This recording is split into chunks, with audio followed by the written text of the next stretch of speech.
Picture release होण्याच्या आधी 7 दिवस आधी सुहास राजे शिर्के यांनी नोटीस पाठवलेली होती. सगळे मुख्यमंत्री, दोन्ही उपमुख्यमंत्री, सेन्सर बोर्ड वगैरे यांना 7 दिवस आधी, पिक्चर रिलीज होण्याच्या आधी, की बाबा त्याचं काही जर का हे असेल, आक्षेपार्थ जर का काही हे असेल तर त्याच्यासाठी आम्हाला तो पिक्चर दाखवण्यात यावा अशी नोटीस पाठवलेली आहे. त्यावेळेस का नाही तुम्ही हे केलं? आदरणीय भूषणजी, पहिलं तर खूप सॉरी की मी कदाचित तुमचा फोन काल उचलला नसेल, कारण मी थोडा वाईट नेटवर्क एरियामध्ये आहे. पण मी तुमची प्रेस कॉन्फरन्सही पाहिली आणि हा तुमचा मेसेज मी आत्ता वाचला. सर्वप्रथम तर मी तुमची माफी मागतो जर नकळत तुमच्या भावना दुखावल्या गेल्या असतील तर. आणि मी तुमच्या मेसेजला उत्तरही देऊ इच्छितो प्रामाणिकपणे. सर, सिनेमाच्या सुरुवातीला एक डिस्क्लेमर येतो आणि त्याच्यामध्ये लिहिलंय की हा चित्रपट पूर्णतः छावा या कादंबरीवर आधारित आहे, जी शिवाजी सावंतांनी लिहिली होती. त्यामुळे ह्या चित्रपटाची कथा, पटकथा हे सगळं छावामध्ये जसं लिहिलंय त्या प्रकारेच आम्ही ते रंगवण्याचा प्रयत्न केलाय. आता कादंबरी म्हणजे ती शब्दांनी रंगवली जाते आणि चित्रपट म्हणजे तो दाखवला जातो लोकांना, पण इन्फॉर्मेशन तीच असते. त्याच्यामध्ये मी ॲज अ रायटर किंवा डायरेक्टर मी काही ट्विस्टिंग नाही केलंय.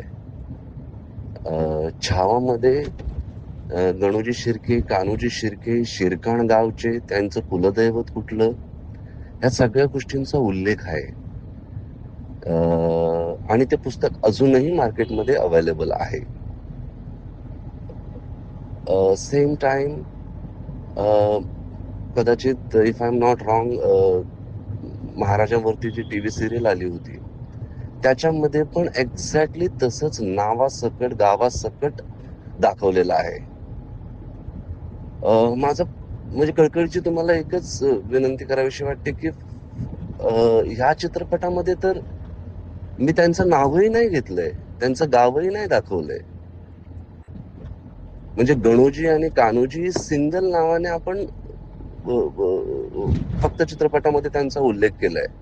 त्यांचं आडनाव काय आहे हे आपण अजिबात दाखवलं नाही, त्यांचं गाव कुठलं हे आपण अजिबात दाखवलं नाही. आणि ती खबरदारी साहेब मी नक्कीच घेतली, कारण मला कुणाच्याही भावना दुखवायच्या नव्हत्या. आणि म्हणजे तुमचे एक राजेश शिर्के बंधू हे तर माझे मित्र आहेत, डॉक्टर राजेश शिर्के. पण ह्या चित्रपटाचा उद्देश कोणाच्या भावना दुखवायच्या नव्हत्याच. आणि दुसरी गोष्ट, तुम्ही म्हणालात पैसे कमवण्यासाठी हा चित्रपट मला बनवायची गरजच नव्हती साहेब. माझ्याकडे इतर खूप विषय होते जे भरपूर पैसे कमवून देऊ शकतात. या चित्रपटासाठी संपूर्ण टीमने, मी, आमचे प्रोड्युसर दिनेश विजयन यांनी रात्रंदिवस मेहनत करून 4 वर्ष मेहनत करून हा चित्रपट फक्त ह्याच्यासाठीच निर्माण केलाय की चित्रपटी संभाजी महाराज काय होते हे आपल्या जगाला कळावं. छत्रपती संभाजी महाराजांवरून किती गढूळ लिखाण आहे हे देखील तुम्हाला माहितच आहे. ते पुसण्याचा हा एक प्रयास होता. आपले राजे काय होते बच्चाला कळावं हा एक प्रयास होता. पैसे कमवण्यासाठी इतर खूप विषय आहेत हो. त्याच्यामुळे हा विषय पैसे कमवण्यासाठी नव्हताच.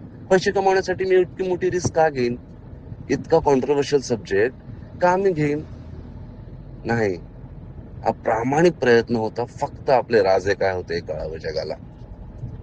त्याच्यामुळे साहेब, पुन्हा मी न कळतपणे जर तुमचं मन दुखावलं असेल तर मी माफी मागतो, पण चित्रपटात कुठेही शिर्के ह्या आडनावाचा उल्लेख झालेला नाहीये, ना त्यांच्या गावाचा उल्लेख झालेला आहे.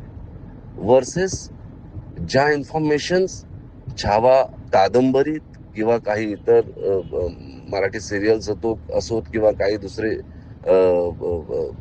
चित्रपट असोत त्याच्यामध्ये तो उल्लेख केलेला आहे आणि ते आजही इंटरनेटवर अवेलेबल आहे.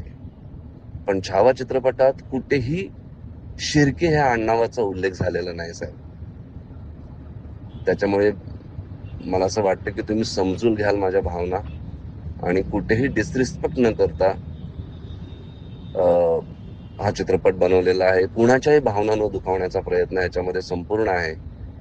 तरीही तुम्हाला काय वाटलं असेल तर मी दिलगिरी व्यक्त करतो. धन्यवाद.